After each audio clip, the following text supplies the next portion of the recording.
దేవునికి స్తోత్రం. మన రక్షకుడైన యేసుక్రీస్తు యొక్క నామంలో విమోచన గడియ కార్యక్రమాన్ని వీక్షిస్తున్న దేవుని బిడ్డలందరికీ హృదయపూర్వకమైన వందనాలు, కృతజ్ఞతాస్తుతులు, స్తోత్రాలు చెల్లిస్తూ ఉంటున్నాను.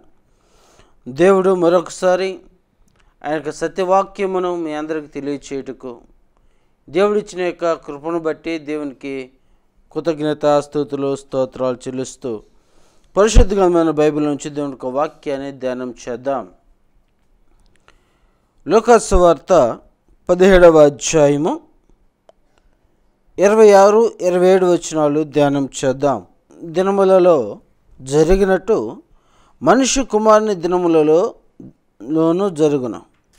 నోవాహు ఓడలోనికి వెళ్ళిన దినముల వరకు జనులు తినుచు త్రాగుచు పెళ్ళాడుచు పెండ్లికి ఏబడుచు ఉండిరి.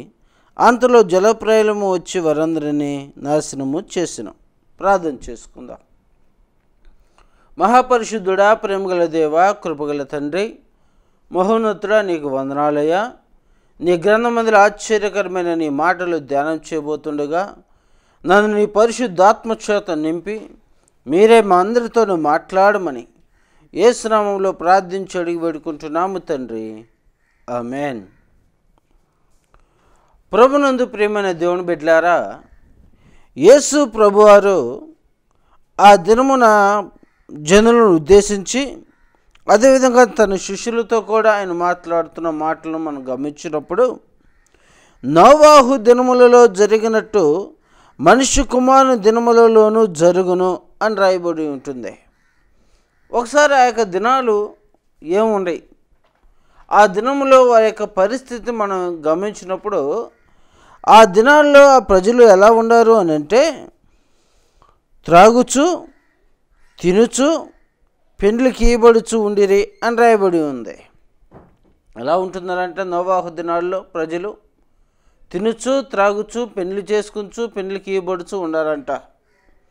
మనం ఆదికాండములో మనం గమనించినప్పుడు ఆదికాండము 6వ అధ్యాయం మనం గమనించినప్పుడు 5 నుంచి ధ్యానం చేద్దాం. నరుల చెడుతనము భూమి మీద గొప్పదనియు వారి హృదయం యొక్క తలంపులోని ఊహయంతయు ఎల్లప్పుడూ కేవలము చెడ్డదని యెహోవా చూచి తన భూమి మీద నరులను చేసినందుకు యెహోవా సంతాపం నంది తన హృదయంలో నొచ్చుకొనెను. యేసు ప్రభువారు ఆ దినాలను జ్ఞాపకం చేస్తూ ఉంటున్నాడు. ప్రజలు ఎలా ఉన్నారంటే వారి యొక్క హృదయం యొక్క ఆలోచనలన్నీ కూడా ఎలా ఉన్నాయంటే కేవలము చెడ్డవిగా ఉంటూ ఉన్నాయి. వాళ్ళు ఎలా ఉండారు? తినుచు త్రాగుచు. ఈరోజు అనేక మంది మనం యవనస్తులను మనం గమనిస్తే ప్రతి ఒక్క యవనస్తుడు చాలా మటుకు యవనస్తులు ఎలా ఉండారంటే ఏదో ఒక వ్యసనాలు కలిగి ఉంటున్నారు. ఏదో ఒక వ్యసనము, ఎంత భయంకరమైన వ్యసనములతో ఉంటున్నారు అని అంటే త్రాగుచు అనేక మంది వారి యొక్క జీవితాలను దుర్భరం చేసుకుంటూ ఉంటున్నారు. త్రాగుడుకు బానిసలైపోతూ ఉంటున్నారు, మత్తుకు బానిసలైపోతూ ఉంటున్నారు, మత్తు పదార్థాలకు బానిసలైపోతూ ఉంటున్నారు. ఈరోజు అనేక చోట్ల చట్టం చేయబడి ఉన్నది. ఎందుకంటే త్రాగటానికి ఒక లైసెన్స్ అనేది ఇవ్వబడి ఉంటుంది. చాలామంది యవనస్తులు త్రాగుచు తినుచు ఇదే జీవితం అనుకొని ఇదే శ్వాసతం అనుకొని వారి యొక్క ప్రయాణాన్ని కొనసాగిస్తూ ఉంటున్నారు. దేవుడిచ్చిన ఒక అద్భుతమైన యొక్క శరీరమును పాడు చేస్తూ ఉంటున్నారు. తన ప్రేమ చేత, తన యొక్క కృప చేత, తన పోలికలో మనల్ని ఆయన నిర్మించి ఉన్నాడు. తల్లి గర్భంలో నువ్వు రూపింపక మునిపే ఆయన నిన్ను ఏర్పాటు చేసుకున్నాడనే సంగతిని ప్రతి ఒక్కరు మర్చిపోతూ ఉంటున్నారు. అయితే ఈరోజు అనేక మంది యవనస్తులు వారి యొక్క జీవితాలను గమనించినప్పుడు తినుచు త్రాగుచూ ఉంటున్నారు. తినుచు త్రాగుచు వారి జీవితాలను పాడు చేసుకుంటూ ఉన్నారు. అయితే ఆ దినములలో జరిగినట్టు జరుగును అని దేవుని యొక్క వాక్యము స్పష్టంగా తెలియజేస్తూ ఉంటుంది. రాకడ దినములలో, దేవుని యొక్క రాకడ సమయములో ఈ యొక్క కార్యములు జరుగునని దేవుడు హెచ్చరిస్తూ ఉంటున్నాడు. ఆ దినాల్లో ప్రజలందరూ కూడా తినుచు త్రాగుచు వారి ఇష్టానుసారంగా జీవిస్తూ ఉన్నప్పుడు దేవుడు ఆ యొక్క ప్రజలను భూమి మీద లేకుండా చేయాలని నిర్ణయించుకున్నాడు. అసలుకి దేవునికి భూమి మీద నరులను చేసినందుకు తన హృదయంలో సంతాపం నొందాడు అని అంటే ఎంతగా ప్రజలు వారి యొక్క ప్రవర్తన దిగజారిపోయి ఉన్నదో ఒకసారి మనం ఆలోచన చేయవచ్చు. సహజంగా ఎవరినైనా మనం చూసినప్పుడు, ఒక త్రాగుబోతును చూసినప్పుడు అతను త్రాగి యొక్క సమాజంలో గొడవలు పెట్టుకునే వ్యక్తిగాను, అసందర్భంగా మాట్లాడే వ్యక్తిగాను, బూతులు తిట్టే వ్యక్తిగాను, ఒంటి మీద వస్త్రాలు ఉండయో లేదో అన్నట్లుగా తన ప్రవర్తన చూసినప్పుడు ఇతని వల్ల సమాజానికి కుటుంబానికి ఏం ఉపయోగమో, ఇది ఇతను చచ్చిపోయినా కూడా ఎవరు పట్టించుకున్న వాళ్ళు లేరు, దిక్కులేని ఈ యొక్క చావు చచ్చిపోతాడు అని రకరకాలుగా మనము మాట్లాడుతూ ఉంటాం. ఇలాంటి వ్యక్తి ఉన్నా ఒకటే లేకపోయినా ఒకటే అని కొంతమంది తమ కుటుంబ సభ్యుల గురించి కూడా మాట్లాడుకుంటూ ఉంటారు. ఇతని వాళ్ళ కుటుంబానికి ఏ ప్రయోజనం లేదు, సమాజానికి కూడా ఏ ప్రయోజనము లేదు అని కొంతమంది మాట్లాడుకుంటూ ఉంటారు.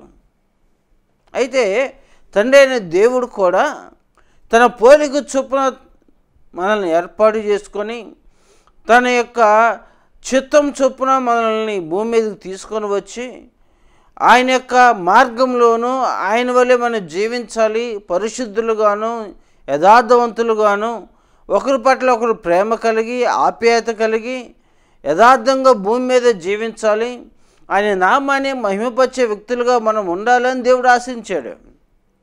అయితే దేవుని యొక్క ఆశకు విరోధముగా, దేవుని యొక్క ఆలోచనకు విరోధముగా, దేవుని యొక్క క్రియలకు విరోధముగా జీవించే ప్రజలను ఆ దినాన దేవుడు చూచి ఇంక వీళ్ళు ఉండటము అనవసరము, భూమికి భారము అనవసరము అనుకున్నాడు, తీసివేయాలనుకున్నాడు.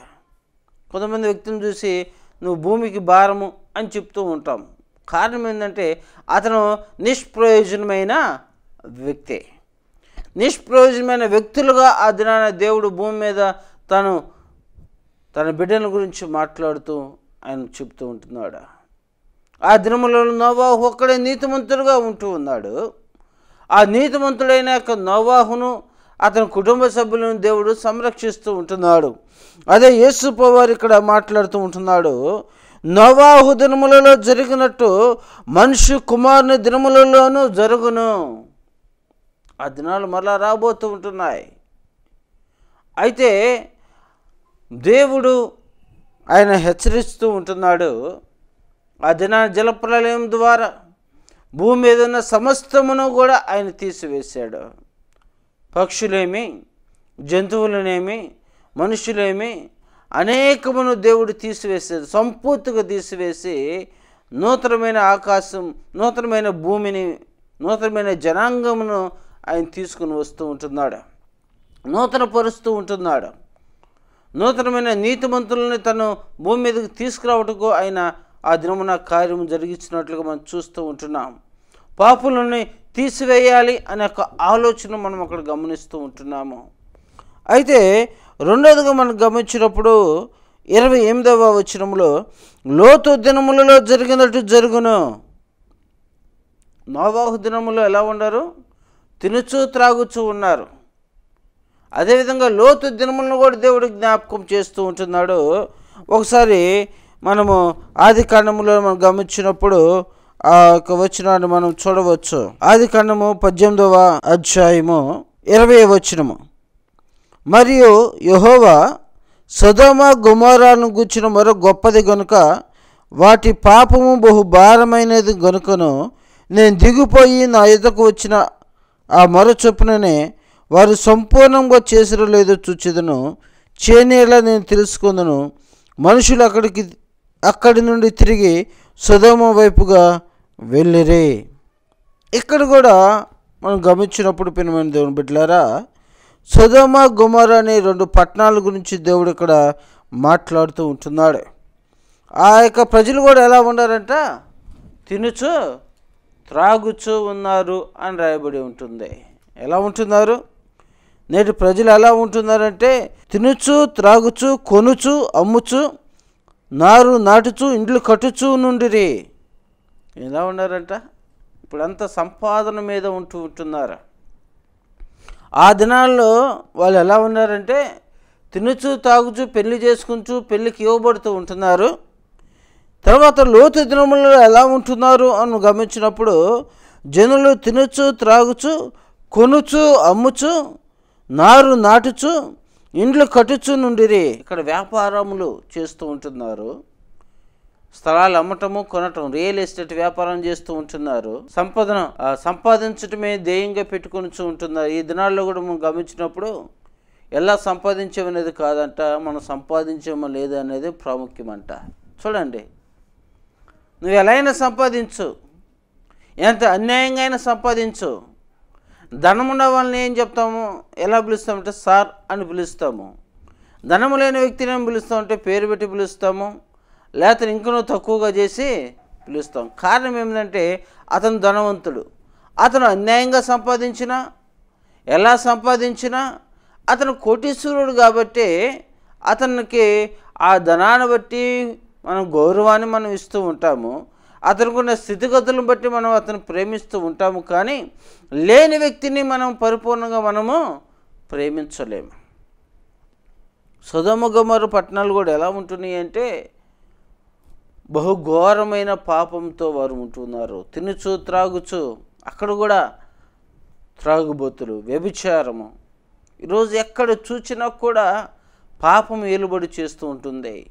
ఈ లోకంలో ఉన్నదంతయు శరీరాశ, నేత్రాశ, జీవబుడము ఉన్నది, ఏలుబడి చేస్తూ ఉన్నది అని రాయబడి ఉంటుంది. ఏం ఏలుబడి చేస్తుందంటే లోకాశలు ఏలుబడి చేస్తూ ఉంటున్నాయి. ప్రియమైన దేవుని బిడ్డలారా, ప్రతి ఒక్కరు ఏదో ఒక వ్యసనం చేత పట్టబడి ఉంటూ ఉన్నారు. దేవునికి అవిధమైన క్రియల చేత జీవిస్తూ ఉంటున్నారు. దేవునికి ఇష్టమైన ప్రవర్తన వారిలో ఉండటం లేదు. ఏదో ఒక లోపం కలిగే జీవిస్తూ ఉంటున్నారు. పరిపూర్ణముగా ఆయన వెంబడించలేని పరిస్థితుల్లో నేటి దినాల్లో ప్రజలు ఉంటున్నారు. ఈర్ష్య ద్వేషాలతో ఉంటున్నారు, రోగములతో ఉంటున్నారు, ఈ లోక సంబంధమైన వ్యసనములు కలిగి జీవిస్తూ ఉంటున్నారు. ఒక ఆయన ఉన్నాడు, ప్రార్థనకు వెళ్ళే వ్యక్తే, చక్కగా ఆరాధన చేసే వ్యక్తే. కానీ ఎంతసేపు ఆయన ఆరాధన చేస్తాడు, ఎంతసేపు దేవుని సమ్ముఖంలో ఉంటాడు. దేవుడు మంచి స్వరాన్ని ఇచ్చాడు. అయితే ఆయన స్తుతిస్తాడు, ఆరాధిస్తాడు దేవుని యొక్క సమ్ముఖంలో. ఆ యొక్క ప్రార్థన అయిపోయిన వెంటనే తను ఎక్కడికి పోతాడంటే మందు షాపుకి వెళ్తాడు. అదొక బలహీనత. అది తాగకపోతే ఆ రాత్రికాల సమయంలో అతనికి ఏం నిద్ర రాదు. కానీ చక్కగా ఏం చేస్తాడు, మరలా దేవుని స్తుతిస్తాడు. చూడండి, 2 తలంపులు, 2 ఆలోచనలు, 2 క్రియలు. ప్రతి ఒక్క మనిషిని యొక్క హృదయంలో 2 ఆలోచనలు ఉంటున్నాయి. దేవుడు దేవుడే, భక్తి భక్తే, మన యొక్క జీవితము మన యొక్క జీవితమే. కొంతమంది వారి ఇష్టానుసారంగా ప్రవర్తిస్తూ ఉంటారు. ఎందుకయ్యా ఈ విధంగా జీవిస్తున్నామంటే భక్తి రక్తి 2 ఉండాలి అన్నట్టుగా మాట్లాడుతూ ఉంటున్నాడు. ఏముండాలంటే 2 ఉండాలంట. అవి లేకపోతే మానవ జీవితానికి అర్థమే లేదన్నట్టుగా మాట్లాడుతూ ఉంటున్నారు. చూడండి ఎంత బహుభయంకరమైన పరిస్థితిలో ఉంటున్నారు. వారు చేసిన తప్పును కూడా వాళ్ళు సమర్థించుకునే విధంగా ఉంటూ ఉన్నారు. ఈ విధంగానే జీవించాలి మనిషి అన్నవాడు. ఈ లోకంలోకి దేవుడు ఎందుకు మనల్ని తీసుకొచ్చాడంటే అన్నిటిని అనుభవించాలి అని అంటున్నాడు. ఎలా అనుభవించాలి, ఏ విధంగా అనుభవించాలంటే, ఏ విధంగా జీవించాలి అంటే నీతిగా కాకుండా అనీతిమంతులుగా జీవిస్తూ ఈ విధంగానే జీవించాలి. పేరు ప్రఖ్యాతులు కలిగి జీవించాలి. దాని కొరకు మనం ఎంత మోసమైనా చేయొచ్చు అన్నట్లు రీతిలో జీవిస్తూ ఉంటున్నారు. ఈరోజు ప్రియమైన దేవుని బిడ్డలారా, దేవుని యొక్క ఎదుకు వచ్చేవారే అనేక మంది దేవునికి వ్యతిరేకమైన వారుగా జీవిస్తూ ఉంటున్నారు. నోవాహు దినాల వరకు ప్రవర్తన చూసినప్పుడు దేవుడు తన హృదయంలో నొచ్చుకుంటూ ఉంటున్నాడు, తన హృదయంలో బాధపడుతూ ఉంటున్నాడు. నేను ఎంతో ప్రేమతో వీళ్ళని నా పోలికలో నేను వీళ్ళని ఏర్పాటు చేసుకున్నాను. నా ఇష్టాన్ని నెరవేర్చేవారుగా ఉండాలని ఏర్పాటు చేసుకుంటే వీళ్ళు ఎలా ఉన్నారంటే తినుచు త్రాగుచు తిరుగుతూ ఉంటున్నారు. దీనికి వాక్యం యెషయా గ్రంథంలో రాయబడి ఉంటుంది. ఏలైనగా పాతాళము ఏం చేస్తుందంటే నోరు తెరిచి అపరిమితముగా ఎదురు చూస్తుందంట. ఏం చేస్తుందంట? పాతాళము ఎదురు చూస్తూ ఉందంట. అందులో గనులైనను సామాన్యులైనను సామంతులైనను అందరినీ మినింగివేయాలని బహుగా నోరు తెరిచి ఉన్నది. ఏమిటి? పాతాళము. ఆ పాతాళపు వశంలో నువ్వు పడిపోకుండా ఉండాలనేది దేవుని యొక్క చిత్తమై ఉంటుంది. ప్రియమైన దేవుని బిడ్డలారా, ఆ పాతాళం యొక్క వశము నువ్వు పడకుండా ఉండాలనేది దేవుని యొక్క చిత్తము. తినుచు త్రాగుచున్నవారు ఎక్కడికి వెళతారు? ఒకసారి ఆలోచన చేయండి. దేవుని యొక్క రాజ్యానికి మనం వెళ్ళాలంటే, దేవుని యొక్క నీతి రాజ్యంలోకి మనం చేర్చబడాలంటే, ఆయన ఉండే స్థలంలో మనము కూడా ఉండాలి అని అంటే, అక్కడ పరిశుద్ధుడు పరిశుద్ధుడు పరిశుద్ధుడిని ప్రతిగానముల చేత ఆరాధించబడుతున్నా స్తుతించబడుతున్నా ఆ గొప్ప దేవాతి దేవుని సముఖంలో మనం ఉండాలి అని అంటే మనం ఎలా జీవించాలి? ఈ లోకానికి వేరుగా మనం జీవించాలి. ఈ లోకపు అలవాట్లు మనకు అంటకుండా మనం జీవించాలి అని అంటున్నాడు. నేనే మార్గమును, నేనే సత్యమును, నేనే జీవమును అని ఆయన మాట్లాడుతూ ఉంటున్నాడు. ఆయనే మార్గము. ఎలా ఈ భూమి మీద ఒక మనిషి నీతిగా జీవించాలి అనటానికి ఒక రోల్ మోడల్ యేసు ప్రభువారు. మనం అనేక మందిని రోల్ మోడల్గా చూస్తూ ఉంటాము, పుస్తకాల్లో చదువుతూ ఉంటాము, ఒక గొప్ప మహనీయులను మనం చూస్తూ ఉంటాము. వారి వల్లే మీరు కూడా గొప్పవారుగా అవ్వాలి అని మనం వాళ్ళని ఇన్స్పిరేషన్గా మనం తీసుకుంటూ ఉంటాము. అయితే వాళ్ళు దేంట్లో నిష్ఠాధునులుగా ఉంటున్నారంటే, వాళ్ళు గొప్పగా జీవించిన వారు శాస్త్రవేత్తలుగా ఉంటారు, సినిమా యాక్టర్లుగా ఉంటారు, గొప్ప వ్యాపారస్తులుగా ఉంటారు, గొప్ప క్రీడాకారులు మనం తీసుకుంటూ ఉంటాము, గొప్ప రాజకీయ నాయకులు మనం తీసుకుంటూ వాళ్ళని ఇన్స్పిరేషన్గా తీసుకొని వారి వల్లే ఉండాలి అని ఉంటాం. అయితే వారిలో అనేకమైన లోపాలు కూడా ఉంటాయి. వారిలో అనేకమైన ఈ లోక సంబంధమైన జీవితము వారిలో ముడిపడి ఉంటుంది. అయితే మనం ఎవరిని ఇన్స్పిరేషన్గా తీసుకోవాలి, మనం ఎవరి పోలికను మనం నడవాలి అని అంటే, మనం యేసు ప్రభువారి యొక్క పోలిక చొప్పున మనము నడవాలి. ఎందుకంటే ఆయన యథార్థవంతుడు, ఆయన పరిశుద్ధుడు, ఆయన నీతిమంతుడు.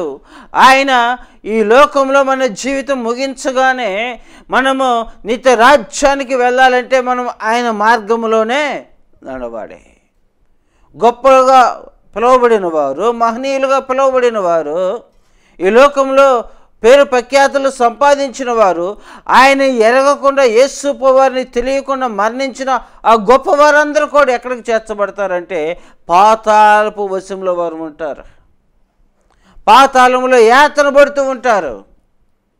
ప్రియమైన దేవుని బిడ్డలారా, ఆ పాతాళపు వశంలో నువ్వు చేర్చబడకుండా ఉండాలి అని అంటే, ఆ తినుచు తాగుచు వారి ఇష్టానుసారమైన జీవితాన్ని జీవించిన ఆ గుంపులో నువ్వు ఉండకుండా ఉండాలి అని అంటే, నువ్వు ఎక్కడికి ఎవరు మార్గంలోకి నడిపించబడాలంటే యేసు ప్రభువారి యొక్క మార్గంలోకి నీవు రావాలి. నోవాహు దినాల్లో వాళ్ళు ఇష్టానుసారంగా జీవించాడు. దేవుడు ఆ దినమున భూమి మీద ఉన్న ప్రతి ఒక్కరిని తీసివేశాడు. మరలా దినాలు రాబోతూ ఉంటున్నాయి. మరలా భూమి మీద అనేక రకాల విపత్తులు రాబోతూ ఉంటున్నాయి. కాబట్టి మీరు సిద్ధపడి ఉండండి అని అంటున్నాడు. మీరు జాగ్రత్తగా ఉండండి అని అంటున్నాడు. మీ ప్రవర్తన జాగ్రత్తగా సరిచేసుకోండి అని హెచ్చరిస్తూ, ఆ తర్వాత నోవాహు దినాలు అయిపోయిన తర్వాత దేవుడు ఈ భూమి మీద ప్రజలను విస్తరిస్తూ ఉన్న తర్వాత, దేవుడు భూమిని ఆశీర్వదిస్తూ భూమి మీద ప్రజలను ఆశీర్వదిస్తున్న తర్వాత మరలా మరొక 2 పట్టణాల్లో పాపము బహు భయంకరముగా తయారైంది.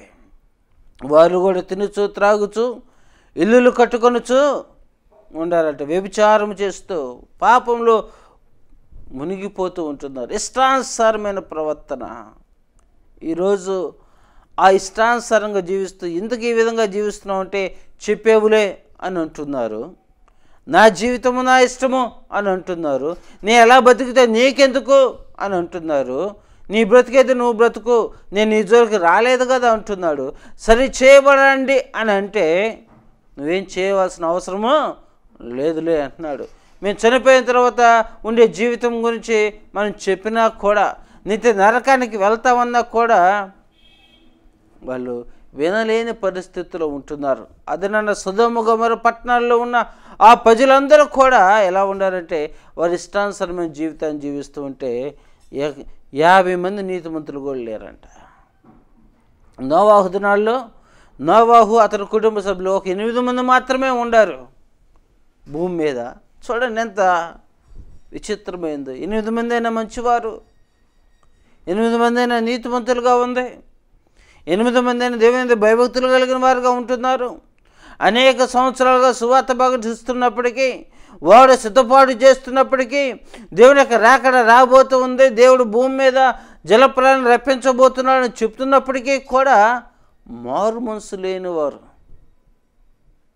విననల్లని ప్రజలు వైపు దేవుడు దినమెల్లా చేతులు చాచి పిలుస్తూ ఉంటున్నాడు. నా యొద్దకు రండి, ప్రయాసపడి భారం మోసుకొంచున్న సమస్త జనులారా నా యొద్దకు రండి అని ఆయన పిలుస్తూ ఉన్నప్పటికీ కూడా కాలం ఇంకా మాకు సమయం చాలా ఉందండి, ఇప్పుడే కాదు అప్పుడు వచ్చి ఏం చేయాలి, ముసలివాళ్ళు అయిన తర్వాత మేము వస్తాంలేండి అనేవాళ్ళు కొంతమంది, ఉద్యోగాల తర్వాత రిటైర్ అయిపోయిన తర్వాత దేవుని పరిచర్యకు వస్తాంలే అనేవాళ్ళు కొంతమంది, యవనస్తులుగా దేవుని సమ్ముఖానికి వచ్చి మా ఆశలను మా కోరికలను చంపుకోలేము, అందుకే కొద్ది రోజులు అయిన తర్వాత కొద్ది దినాలు అయిన తర్వాత వస్తామనే వాళ్ళు కొంతమంది, పిల్లలకి పెళ్ళిళ్ళు చేసిన తర్వాత వస్తామనే వాళ్ళు కొంతమంది, ఇలా అనేక రకాలైన ఈ లోక సంబంధమైన కారణాలు చూపుతూ దేవునికి దూరం అయిపోయే వాళ్ళు చాలామందిని మనం చూస్తూ ఉంటున్నాం. నోవాహు దినాల్లో ఒకే ఒక్క కుటుంబం ఉంది. ఎన్ని సంవత్సరాలు సువార్త ప్రకటించినా నమ్మలేదు, చివరికి జలప్రలయంలో కొట్టుకుపోవాల్సి వచ్చింది.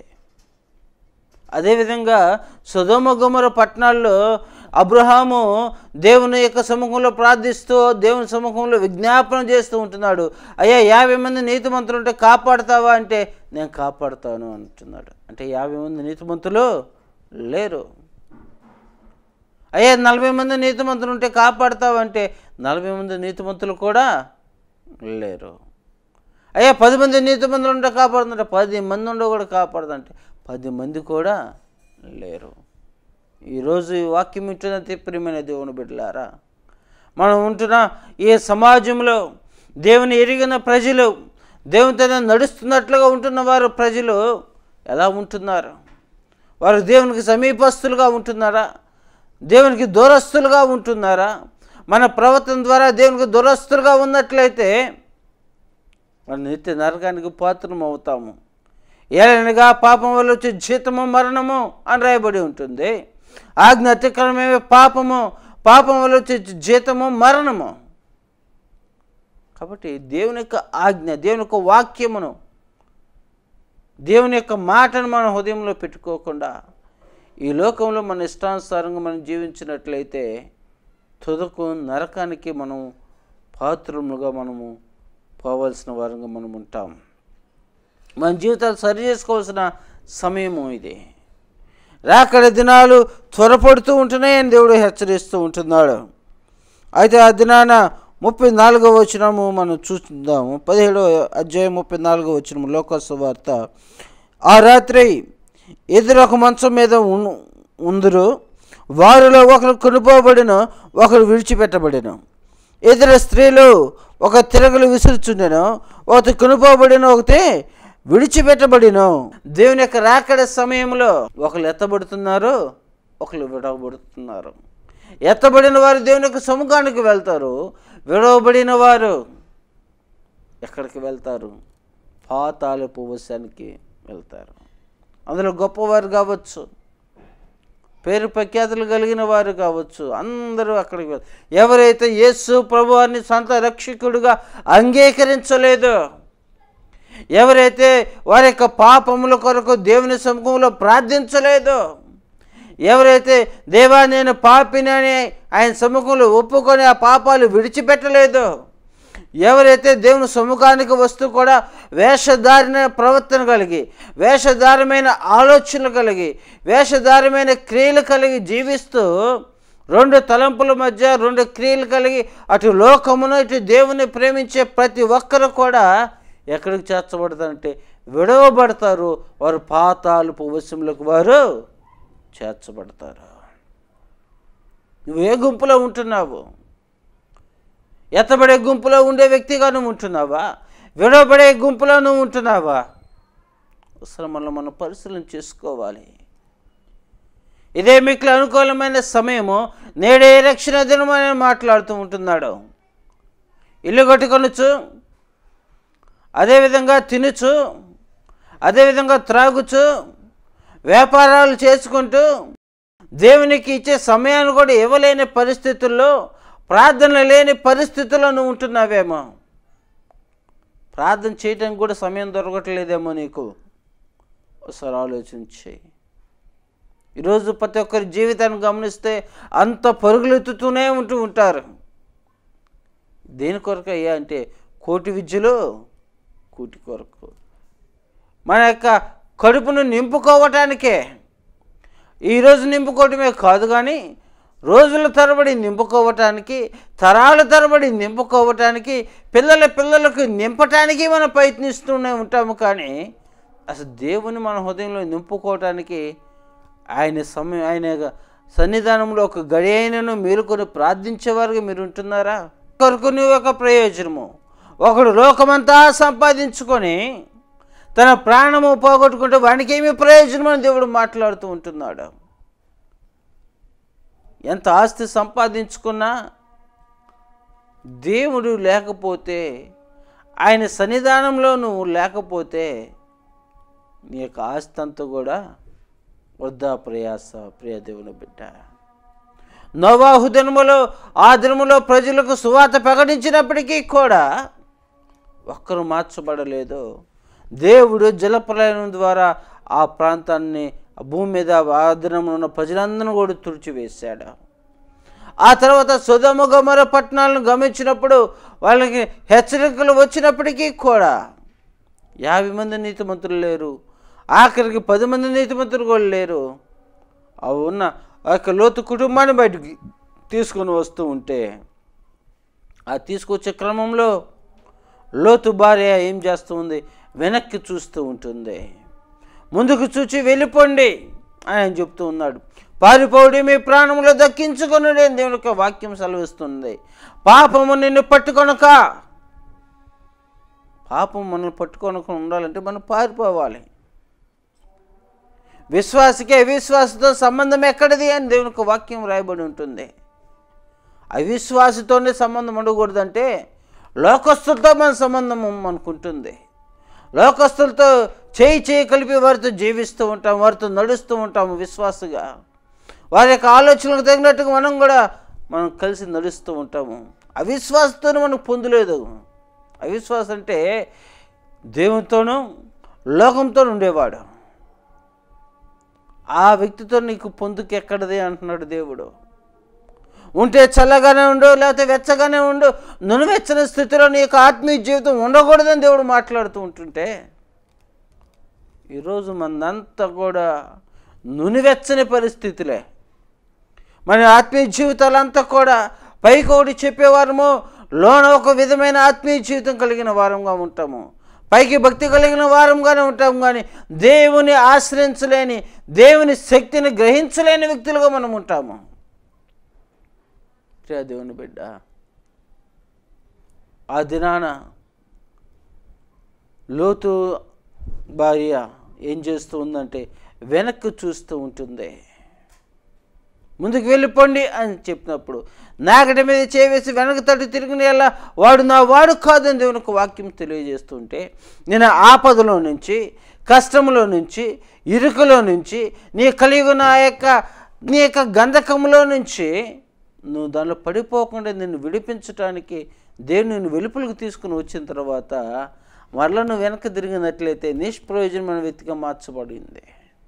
ఈరోజు నువ్వు నేను కూడా దేవుడిని సంరక్షించి రాబో ఆ ఉగ్రతలోంచి నేను తప్పించడానికి, రాబోవాక శ్రమల్లో నుంచి నిన్ను విడిపించటానికి ఆయన తన ప్రాణమును సైతము నీ కొరకు నా కొరకు పెట్టివేసి తన యొక్క ఉచితమైన రక్షణ మనకు కలుగు చేసి ఇక నువ్వు పాపం చేయకుండా నువ్వు జీవించండి అని చెప్పితే ఎలా ఉంటున్నామంటే మరలా వెనక తట్టి తిరిగినట్లయితే ప్రియమైన దేవుని బిడ్డలారా మనం నిష్ప్రయోజన వ్యక్తులుగా మార్చబడతాము.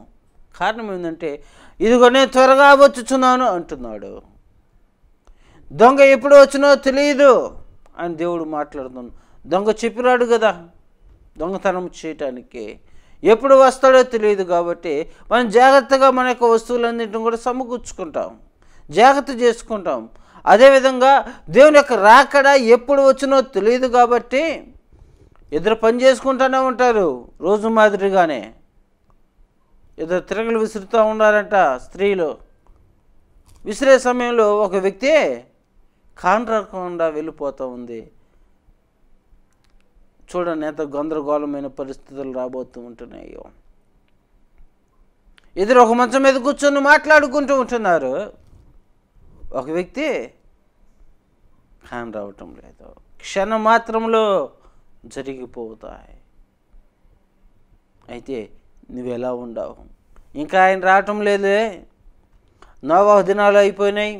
సొదొమ గొమొర్రా పట్టణాల్లో ఉన్న పరిస్థితులు కూడా అయిపోయినాయి. 2022 సంవత్సరాల నుంచి ఈ మాట వింటూ ఉంటున్నాం. ఇదిగో ఆయన త్వరగా వస్తున్నాడు అని వింటున్నాము. నా చిన్నతనం నుంచి కూడా నేను వింటూ ఉన్నాను అని నిర్లక్ష్యంగా నువ్వు చేసినట్లయితే నిర్లక్ష్యానికి తగిన మూల్యము నిత్య నరకము. అనుదినము మనం పరిశీలించుకునే వ్యక్తులుగా మనం ఉండాలి. అనుదినం మనం విమర్శ చేసుకొని ఏ విషయంలో మనం దేవునికి అవిధేయంగా జీవించామో దాన్ని సరిచేసుకొని ఆయన వైపు చూచి నడిచే వ్యక్తులుగా మనం ఉండాలి. తినే మన దేవుని రాజ్యానికి మనము వారసులం అవుతాము. ప్రియమైన దేవుని బిడ్డలారా, ఇంకా వాక్యం వింటున్న దేవుని బిడ్డలందరూ కూడా ఒకసారి గమనించండి. ఎలా ఉంటుంది మన యొక్క ఆత్మీయ జీవితాలు? ఒకసారి ఆలోచన చేయండి. నిర్లక్ష్యంగా ఉంటున్నావా? నోవాహు దినాల్లో జరిగినట్టుగానే రాబో దినాల్లో జరగబోతుంది. సొదొమ గొమొర్రా పట్టణాల్లో జరిగినట్టుగానే నేడు దినాల్లోనూ రాబోతూ ఉంటున్నాయి. ఇప్పుడే నన్ను మేలుకొని దేవుని యొక్క రాకడ ఆయన ఇదిగో నేను త్వరగా వస్తున్నానని సెలవిస్తూ ఉంటే నువ్వు దాన్ని స్వీకరించి మన యొక్క ఆత్మీయ జీవితాలు సరిచేసుకొని దేవుడి ఏ సమయంలో వచ్చినా సిద్ధపాటు కలిగిన వ్యక్తులుగా మనం ఉండి దేవుని యొక్క రాజ్యంలోకి మనం వెళ్ళాలని ప్రభు పేట మీ అందరికి మనం చేస్తూ ఆ విధంగా మనము దేవుని యొక్క సన్నిధానంలో ప్రార్థించేవారంగాను, కనిపెట్టి ఎదురు చూచేవారంగాను, అనేక మందిని రక్షణ మార్గంలో తీసుకొచ్చేవారంగా మనం ఉండాలని ప్రభు పేట మీకు సెలవిస్తూ ఈ యొక్క వాక్యాన్ని ముగిస్తూ ఉంటున్నాను. అటు గొప్ప పరిశుద్ధాత్మ దేవుడు మనకందరికీ కలుగుజేయునుగాక. ఆమేన్. ప్రార్థన చేసుకుందాం. మమ్మల్ని మిక్కిలిగా ప్రేమించిన మా ప్రియ పరలోకపు తండ్రి, వెత్తబడిన నీ యొక్క వాక్యము నీ బిడ్డలకు హృదయంలో నూరంతలుగా ఫలించడానికి కృప దయచేయండి అయ్యా.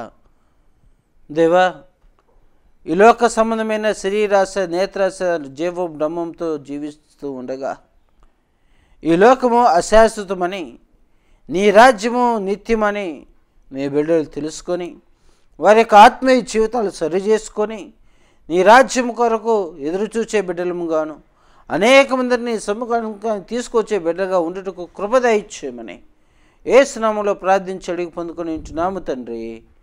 ఆమేన్. మన తండ్రి దేవునుడియు ప్రభువైన యేసుక్రీస్తునుడియు పరిశుద్ధాత్మక అన్యోన్య సహవాసము ఆయన యొక్క వాక్యం ఉంటున్న ప్రతి బిడ్డకు ఆయన కృపా కాపుదల సదాకాలం తోడే ఉండి నడిపించునుగాక. ఆమేన్. ఆమేన్. ఆమేన్. అందరికీ వందనాలు. ప్రభునందు ప్రియ దేవుని బిడ్డలారా, మీ యొక్క ప్రార్థన అవసరతలకు స్క్రీన్ మీద కనబడే నెంబర్కు మీరు ఫోన్ చేసినట్లయితే మీ నిమిత్తము ప్రార్థన చేయుటకు మా యొక్క యవనస్తులము మేమందరం కూడా సిద్ధంగా ఉన్నాము. కాబట్టి మీ యొక్క ప్రతి అవసరత కొరకు ప్రార్థిస్తాము. మా కొరకు మీరు ప్రార్థన చేయవలసిందిగా ప్రభుపేట మనం చేస్తూ మీ అందరికీ వందనాలు తెలియజేస్తూ ఉంటున్నాను.